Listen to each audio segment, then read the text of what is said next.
New York, from Dutch outpost to world capital, the untold story. In the 1600s, the island at the Hudson River's mouth wasn't a city yet. It was a contested spot, a shaky frontier where trade, ambition, and land clashed wildly. European empires didn't arrive with cities, they arrived with plans. It started as a small Dutch settlement, then a prize for rival powers. By the century's end, a restless port, rapidly growing on the edge of an unknown world. This is 17th century New York's story.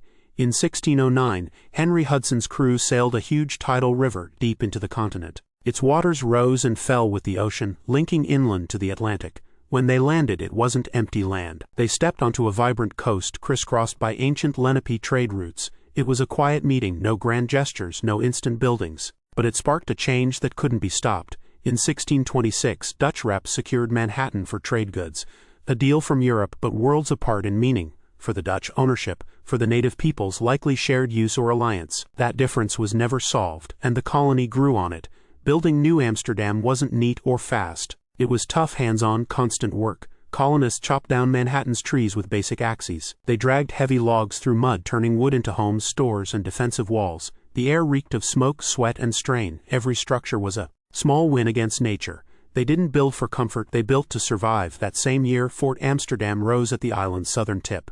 A simple wooden and earth fort, but perfectly placed. From its walls, they watched the harbor, the tides, and the Dutch West India Company's goods. The fort didn't just protect, it declared they were staying. The 1640s saw violence turn to talks, quick councils, shaky promises, and awkward compromises.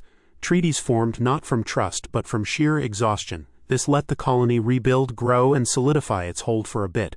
Mid-century, enslaved Africans started arriving in bigger numbers, sold by the trading company itself. Their labor fueled the docks, farms, and homes, without fanfare. Slavery became part of the city's economy, a quiet shift, but a huge, lasting one. Inside a colonial house, life happened in one shared space. A brick hearth warmed the room, faint light filtered through small leaded windows. Mornings started early, kids helped with simple chores. Adults ground grain, mended nets, chopped wood, and saved food for winter. The air mixed wood smoke, dried herbs, and the river's dampness. Nights were quiet, low candles, prayers, tools ready for the next day. It was a simple, strict community life. In 1664, English ships appeared off the harbor. Their cannons aimed at the fort, still flying Dutch flags. The colony was split, and fighting back seemed pointless. With no shots fired, control changed hands. New Amsterdam became New York.